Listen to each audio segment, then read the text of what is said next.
الله وبركاته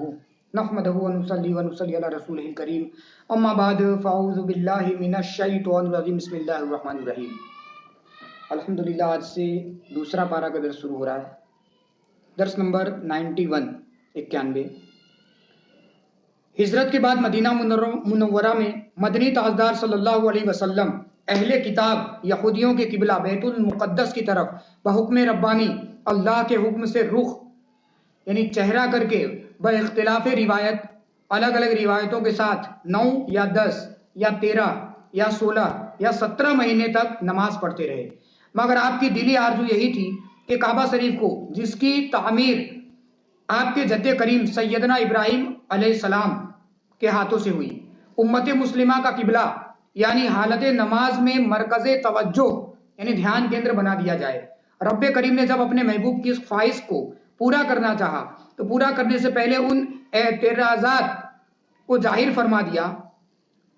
جو سطحی ذہن و فکر کے یعنی بیوقوف لوگ کرنے والے تھے، جو ارادہ الہی اور حکم خداوندی کی اہمیت و عظمت یعنی مہتو اور بڑائی سے ناآشنا یعنی ناواقف تھے، اور جنہوں نے بیت المقدس میں بھی اپنی اپنی پسند کی سمتوں یعنی دشاؤں کو حالت نماز میں اپنا قبلہ بنا رکھا تھا۔ بیت المقدس کی سمت مغرب یعنی پچھم دشا یہودیوں کا قبلہ تھا، اور سمت مشرق یعنی پورو دشا عیسائیوں کا۔ اب اگر نبی کریم کے لیے یہ خواہش پیدا ہوئی کہ کعبہ کو مسلمانوں کا قبلہ بنا دیا جائے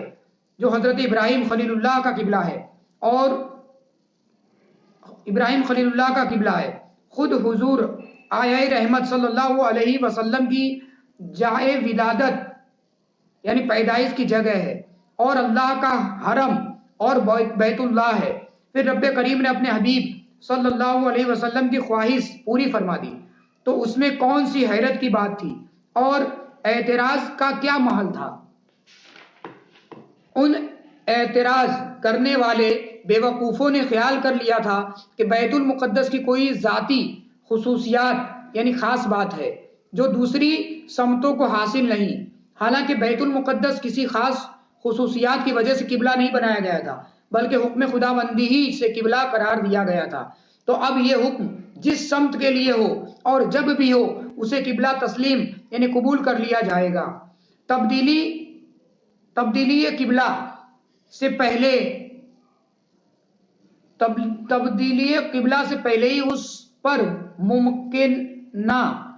ممکنہ اعتراضات یعنی شک کے واندھاؤں کو ظاہر کر دینے سے تبدیلی کے بعد ان اعتراضات کو سن کر مسلمان کسی ذہنی انتشار یعنی مانسک تراس اور قلبی اضطراب یعنی دلی بے چینی کا شکار نہیں ہوں گے، بلکہ سکون و اطمینان کے ساتھ اپنے رب تعالیٰ کے احکام کی تعمیل حکموں پر عمل کرنے میں لگے رہیں گے۔ کسی امر کے واقع ہونے سے پہلے نبی کریم کا اس کی خبر دینا غیب کی خبر دینا ہے، جو آپ کی نبوت کی روشن دلیل ہے، مگر بے وقوفوں کی نظر ان واضح حقیقتوں تک کہاں پہنچ سکتی ہے؟ ان کے لیے تو احمقانہ یعنی بے وقوفی بھرے اعتراض کرنا ہی آسان ہے۔ آیت نمبر 142 ترجمہ معارف القرآن۔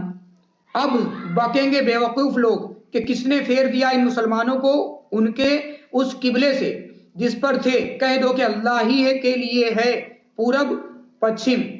چلائے جسے چاہے سیدھا راستہ۔ تفسیر اشرفی۔ تو اب اے محبوب اب ان قریب بکواس کریں گے اور بکیں گے کم عقل، ہلکے اذہان، دماغ رکھنے والے بیوقوف، ایسے عامی ان پڑھ، عقل و شعور یعنی سمجھداری سے جن کا کوئی واسطہ نہیں، یعنی یہود و منافقین، مدینہ اور مشرک لوگ کہ جس نے پھیر دیا ان مسلمانوں کو ان کے سب قبلے سے، بیت المقدس سے جس پر تھے آج تک، جس کو اپنی نمازوں میں قبلہ بناتے رہے۔ اے محبوب ان سے کہہ دو اور واشگاف یعنی دھاردار انداز میں اس حقیقت کو ان پر واضح کر دو کہ اللہ ہی کے لیے یہ اللہ ہی کے لیے ہے پورب، خانہ کعبہ جدھر واقع ہے، اور پچھم یعنی بیت المقدس جس طرف ہے، الغرض جملہ جہات یعنی سب دشائیں اور ساری سمتیں اسی کے لیے ہیں اور وہی سب کا مالک ہے،